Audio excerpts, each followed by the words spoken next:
Okay, so kind of a status report on Fumoto valve and what is it called again? Phone's freaking out.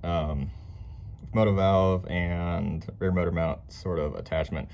Screwed up today at the lift, place with the lift. I just want to get under the car just to check it out. I spent way too much time doing that. That was kind of why I went to a lift instead of just doing this in my garage. But yeah, I spent too much time just kind of checking out everything underneath the actual vehicle. You could do this easily in your garage. I just wanted to go in, have some more space, just try to make it quicker, but that kind of backfired on me.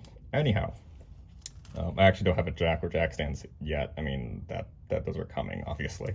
But yeah, that's a Fumoto valve installed. I'm not happy with that. And I didn't really realize how much it's kind of stuck out until I kind of got underneath the car and realized, yeah, I mean, it peaks out a little bit. It doesn't affect the ground clearance, sort of, because that cross member behind it is what would be hit if, like, the front right were to drop down. But if a piece came along over here, rolled around, and decided to bounce up, that would be the first thing in line. It wouldn't be protected by anything. And what I was surprised to note is that the Elantra N doesn't have like a skid plate or like a cover underneath this like the Velocitors do. It's just open. That amorphous blob right in front of it is literally the oil pan. It's right there. Another thing I didn't notice is that the drain plug is angled down at like a 45-degree angle. It isn't straight out the back or straight down. It's angled a little bit, which means positioning of Fumoto is going to get really weird.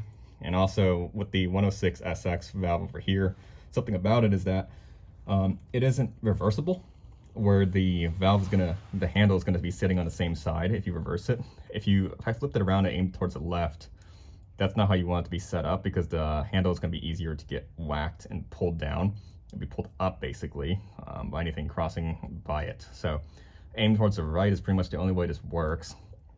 And that's just really not optimal, because if we're aimed towards the left, that can maybe be workable, but because it has to aim towards the right, it gets really hard to, I mean, if you aimed it 90 degrees off, if you aimed it horizontal, you can connect a hose, and that is your drain. And that's actually what the little barb at the end of the thing is for. But if it's aimed to the right, it's gonna be really hard to get a hose in there. And what is it? Just not the most fun experience if it was aimed towards the right of the vehicle. Basically, jamming a hose in there and making sure it's actually draining is going to be kind of a pain in the butt, because it's immediately going to need to kink down, basically. So I'm going to come back to the lift basically and undo that. And partially, like, I screwed up at the place with it because I didn't have time to actually get to the oil filter. So having a jack at home probably would deal with this need. But I'm going to head back out there and basically burn 5.5 quarts of oil, pull that off, put the original drain plug back on, actually replace the oil filter, and actually get to the engine mount. So kind of a fail for me on my part, but kind of an update on that.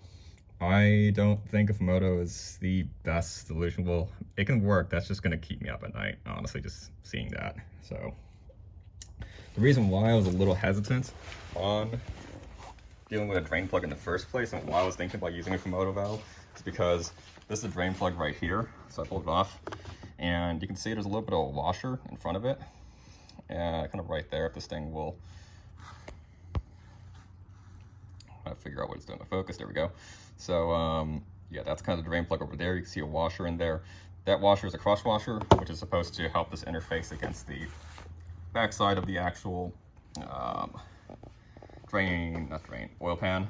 And kind of one thing about that is that washer is made of aluminum, which makes it kind of a pain in the butt to deal with.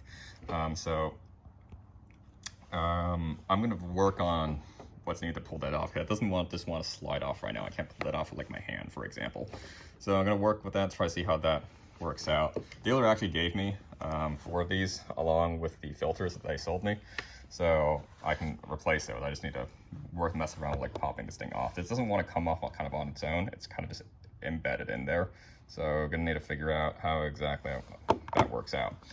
So yeah, kind of one note on that. Another note is that we put 5.5 quarts of oil in this thing. I don't have enough hands to be able to really demo, but when I pulled the I drove the car around, pulled the dipstick out, cleaned it, put it back in, pulled it out again, and the oil level was reporting more than full. It was maybe like 25% over full, and that was with 5.5 quarts of oil per the manual, which is a little bit weird. That throws some questions in my mind, because when I pulled this thing out prior to servicing it, it reported full.